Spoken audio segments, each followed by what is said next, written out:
Guys, maaga tayo nagising kaya nandito tayo sa harap ng mga aquarium ko guys. Guys. Yan guys yung yung cover pag mababa yung sikat ng araw guys. Yung pahapon dito sa harap ng store natin.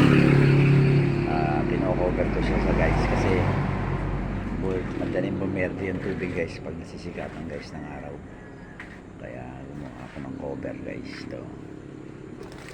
Nalagay ko siya guys dito. Ginaganon ko guys siya. Yan. Pagka yung sikat ng araw malakas muna dito sa gate natin guys. Kasi ito yung front ng tindahan guys.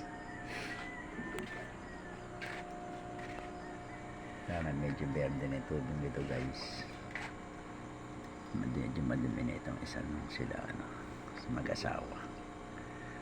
Nandun sa loob ng bote guys. Yun ang tambayan niya sa loob ng bote kasi sabi yung nagbigay sa akin dyan daw siya mangingitlog. Itlog to guys, itlog. Ito naman guys, binili natin isang araw. Isang grupo sila guys. 3 lalaki, 5 babae. Ayun ko anong pangalan guys ng ito naman guys yung ating mag-iina. Guys. Yung mga delta. Nilagyan ko sila guys ng cage pagka nanganak guys yung apat guys. Nanganak yung 3 na yan. Doon siya tatakbo guys sa cage na yan para kasi kinakain niya guys yung mga anak niya. Nakabuhay ako ng 4. Ginawa ko sa 4 na yan 15 yan naabutan ko. Hinango ko muna, nalagay ko sa isang maliit na garapon nung alam ko hindi na siya kaya kainin ng kanilang nanay. Nilagay ko guys yan, nakabuhay ako ng 4. Yan guys, makapansin niya yung 4 na yan.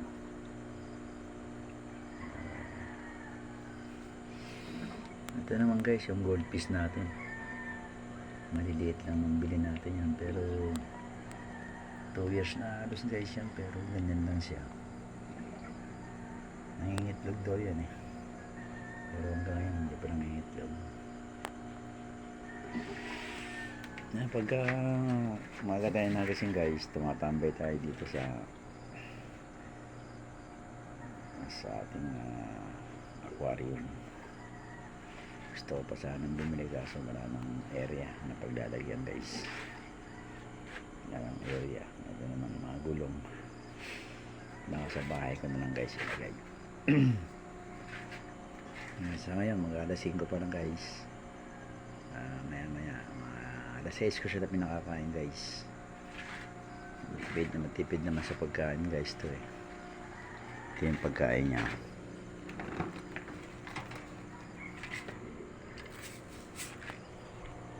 Ito guys yung pagkain niya guys, binibili ko minsan sa Shopee, minsan sa nagbe-breed ng mga isda. Kagaya nito nung sa nagbe-breed ng mga isda, binili ko kahapon. Nung binili ko yung 8 na ito, inobserbahan ko pa nga kung anong diskarte ng 8 na ito. Parang lagi siyang nakapirme, lagi siyang nakatambay ba. Hindi katulad ng 2 na ilan ang ginawa magkabulan guys. Diba?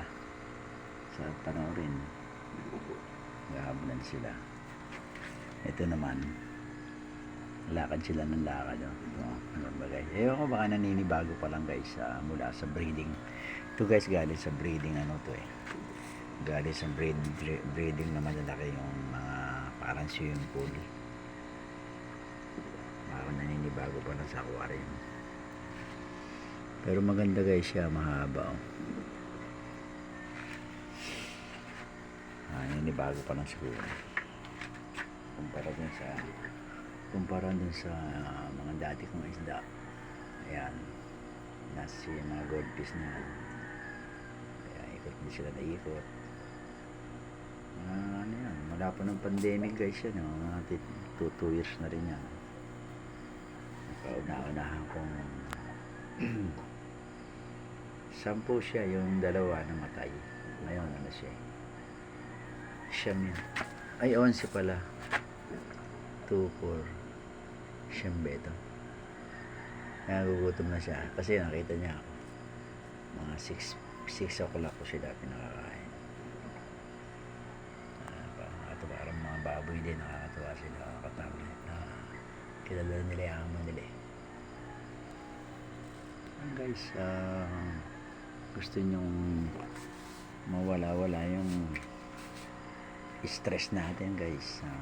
Kanya-kanya tayo ng ano guys. Ito guys, aquarium yung pinaka ano ko. Pag gusto kong panoorin sila, labas lang ako dito. Ano ko siya, ito maganda yung parang tilapia.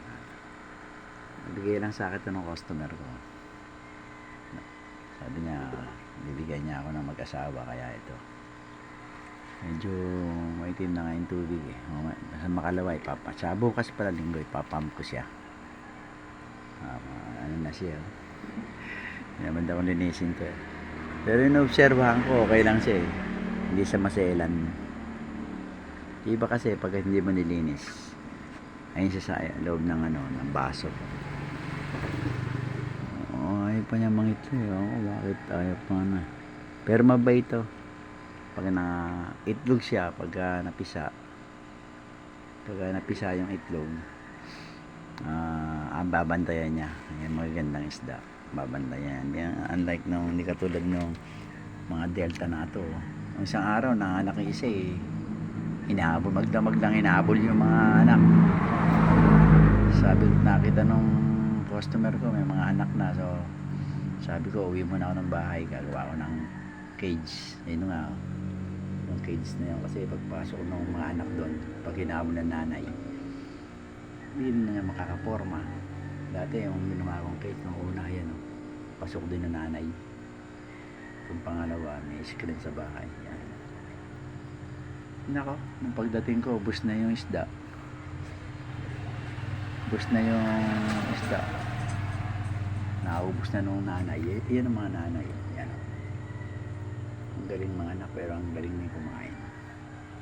Ay, anak niya. Yan. 4 months na yun, pero ang late pa niya. Ganun lang ang size niya. Ito guys, maka 8 minutes tayo. I-upload lang ito guys. Para meron tayong araw-araw na kahit na konti lang nanonood sa atin. Okay lang. Basta meron tayong handid na ma-i-upload natin dito sa channel natin. Ito guys, mamaya mga 6 o'clock sa breakfast din guys nung ating store. Inaayos ko yung mga ulan-ulan eh. Akala ko may bagyo.